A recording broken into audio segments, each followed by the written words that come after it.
नमस्कार प्रिय मित्रों, स्वागत है आपका।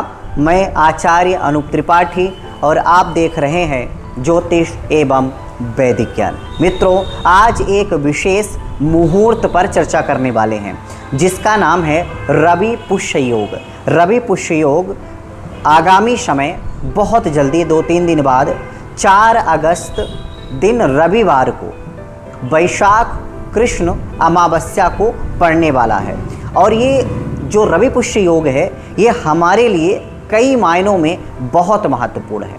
मित्रों, यह जो कुदरत है, यह जो प्रकृति है, हमें अनेक प्रकार के ऐसे सुयोग बना कर देती है जिससे हम जीवन में परिवर्तन ला सकें, जिससे हम जीवन को गति दे सकें, जिससे हमारे जीवन में ऊर्जा का संचार हो सके और फिर से सुप्त जीवन को एक नई चेतना मिले, एक नई उम्मीद मिले। तो मित्रों, ये जो रवि पुष्य योग है उन्हीं संयोगों में से एक है जो प्रकृति द्वारा हम सबको वरदान के रूप में प्रदत्त है। बस इसके महत्व को हमें समझना है और तदनुसार अपने कार्यों को करना है।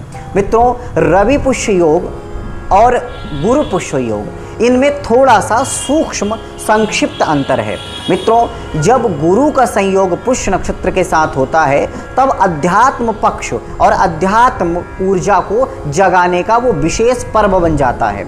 वैसे ही हमारे जो व्यवहारिक जगत है और व्यवहारिक जगत में आने वाली हर वो बात जिसके लिए हमें बहुत ज़्यादा मेहनत करनी पड़ती है, वो सब रवि पुष्य योग में विशेष रूप से प्राप्त हो जाती है।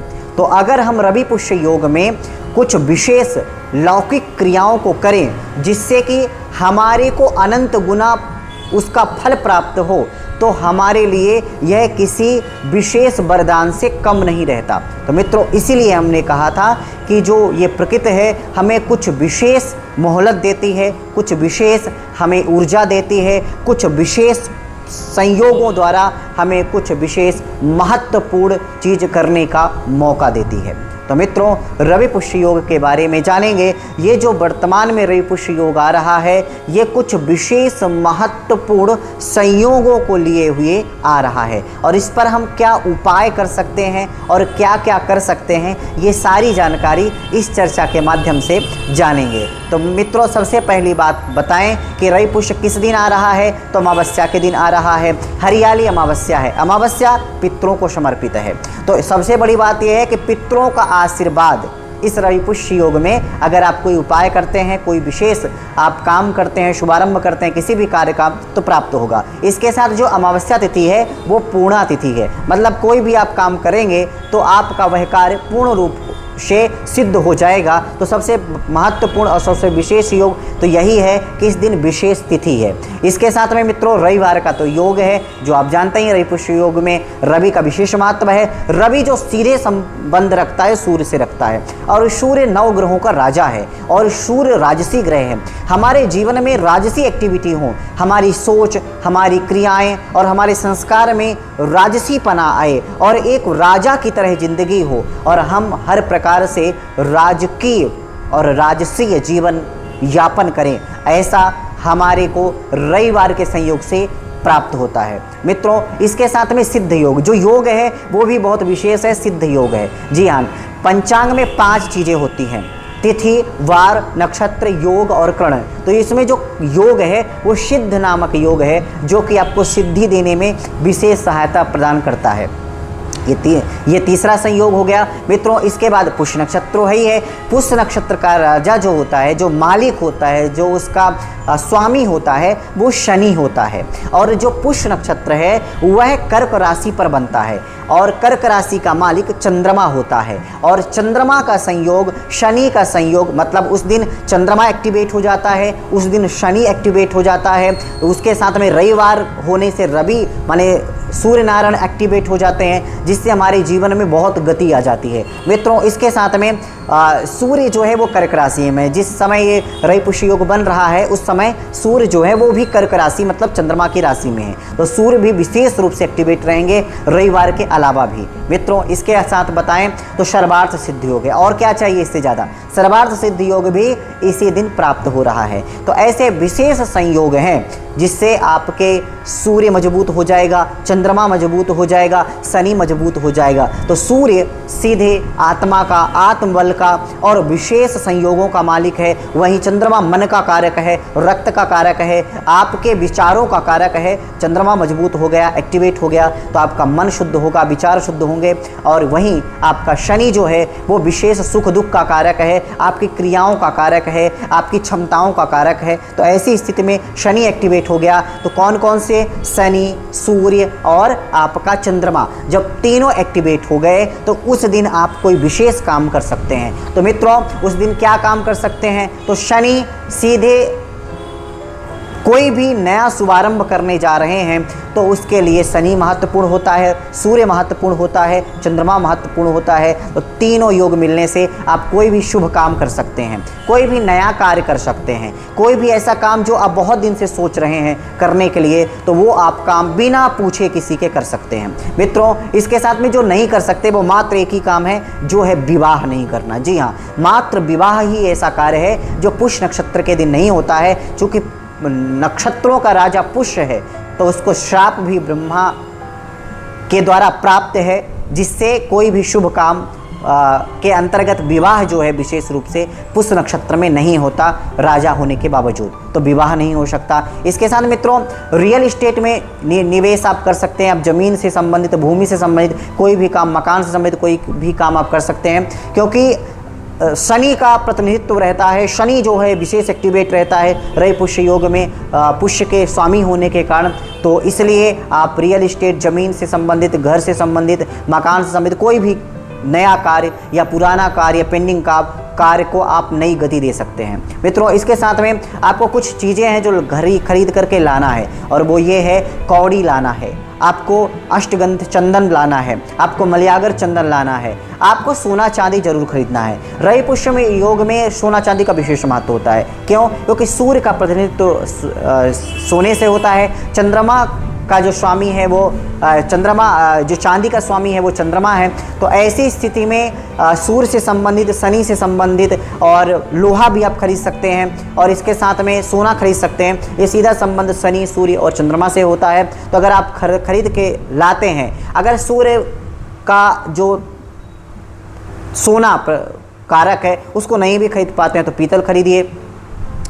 आप जो खरीद सकते हैं वो खरीदिए। वो एक मेटल नहीं बल्कि वो एक प्रकार का मैग्नेट हो जाएगा, जिससे आपके अनेक प्रकार की चीज़ों को, शुभ संयोगों को खींचना शुरू कर देगा। तो इसलिए रवि पुष्य योग में आप कुछ ना कुछ घर में खरीदे जरूर, ऐसा शास्त्रों का विशेष निर्देश देखने को मिलता है। मित्रों, इसके साथ में वाहन, चूँकि मैंने बताया शनि का प्रतिनिधित्व है तो वाहन, लोहा खरीदने से भी बहुत अच्छा होता है। मित्रों, इसके साथ में आप दवा का, जड़ी का, किसी भी प्रकार का शुभ कार्य जो आप करना चाहते हैं, कोई नई शुरुआत करना चाहते हैं, वो सब आप इस दिन कर सकते हैं। मतलब 4 अगस्त दिन रविवार को आप अमावस्या के दिन कर सकते हैं। मित्रों, इसके साथ में आपको कुछ विशेष उपाय बता देता हूं, आप उपाय नोट कर लीजिए। मित्रों, दक्षिणावर्ती शंख लेकर आना है आपको घर में, उसमें चावल भर कर रख देना है, पूजन स्थल पर रखना है, और उसमें एक चांदी का सिक्का रख देना है, और इसके साथ में उसको अपने पूजन स्थल पे रख देना है।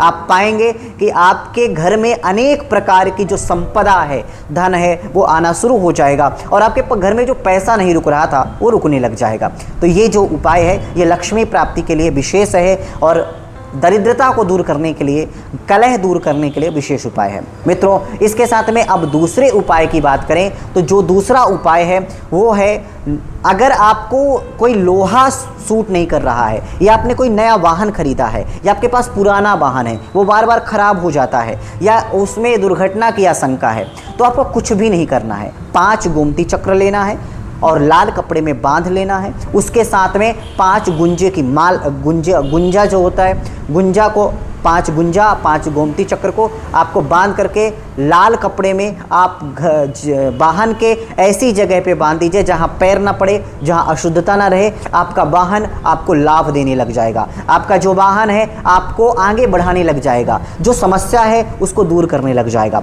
वाहन आपके लिए लाभप्रद हो जाएगा। तो मित्रों, ये रहा एक वाहन का उपाय। मित्रों, इसके साथ में अब बात करते हैं, अगर आप कोई जड़ी पहनना चाहते हैं, घर में मान लीजिए कलह रहती है, परिवार में रंजस रहती है, और इसके साथ में रोग रहता है, कोई ना कोई बीमार रहता है, तो आप क्या कर सकते हैं? तो आप दो काम कर सकते हैं, या तो आपको शंख पुष्पी की जड़ मिले या बेल पत्र की जड़ मिले, आप इन दोनों जड़ों को या एक साथ या इनको अलग अलग भी, जिसको जो शुभ उपलब्ध हो जाए, इसी दिन आपको लाना है और ला करके आपको चांदी के ताबीज या चांदी के डिब्बी में रख करके आपको अपने पास रख लेना है। अपने पर्स में रख लेना है या अपने जेब में रखना है, या आप जहाँ कहीं भी रहते हो, जिस प्रकार से आपका जो भी कार्य हो वो आसपास रख लेना है। आप पाएंगे कि आपको अनेक प्रकार की ऊपरी बाधा, रोग की समस्या, जो दुख है, क्लेश है, तनाव है, वो सब दूर हो जाएगा और आपको हर प्रकार की जो परिस्थितियां हैं वो सुधरने लग जाएंगी। आपको दवा नहीं काम कर रही तो दवा काम करने लगेगी, आपके अंदर बीमारी बन रही तो बीमारी दूर हो जाएगी। इसके साथ मित्रों, कुशा की जड़ भी आप पहनिए। अगर राहु शनि पीड़ित तो है आपके पत्रिका में, या आपको स्वप्न गंदे आते हैं और डरावने आते हैं, आपको डर लगता है, ऊपरी तंत्र मंत्र का भय रहता है, तो आप कुशा की जड़ भी आप पहन सकते हैं, वो भी आपके लिए बहुत लाभ देगा। मित्रों, इसके साथ में रवि पुष्य योग के दिन कोई ना कोई आप पुण्य कार्य, कोई पूजा पाठ घर में जरूर रखिए। अगर आपके घर वाले चाहते हैं तो भगवान की कथा कही सुनिए, सत्संग करिए, आप कोई ना कोई संकीर्तन करिए अथवा सत्यनारायण की कथा सुनिए, जो भी आप कर पाएँ। पितरों की पूजा करिए, पितरों के आशीर्वाद के लिए। और इसके साथ में आप ना हो सके ये सारी चीज़ें तो उपलब्ध हो तो 11 हनुमान चालीसा का आप पाठ करिए। अब रही बात ये कि कितने बजे तक है, तो याद रखिए 1:26 दोपहर तक प्रायः आप प्रयास करिए कि इसके पहले पहले आपको जो भी आप ये शुभ कार्य करना चाहते हैं 1:26 के पहले पहले कर लेना है। तो आशा करते हैं कि सारी जानकारी आपको अच्छी लगी होगी। तो अभी के लिए बस इतना ही, आगे फिर उपस्थित होते हैं आपके सामने एक नई जानकारी के साथ। तब तक के लिए नमस्कार। और हमारे चैनल को अगर आपने सब्सक्राइब नहीं किया है तो सब्सक्राइब ज़रूर कर लें, और जानकारी अच्छी लगी हो तो लाइक और शेयर करना ना भूलें। नमस्कार।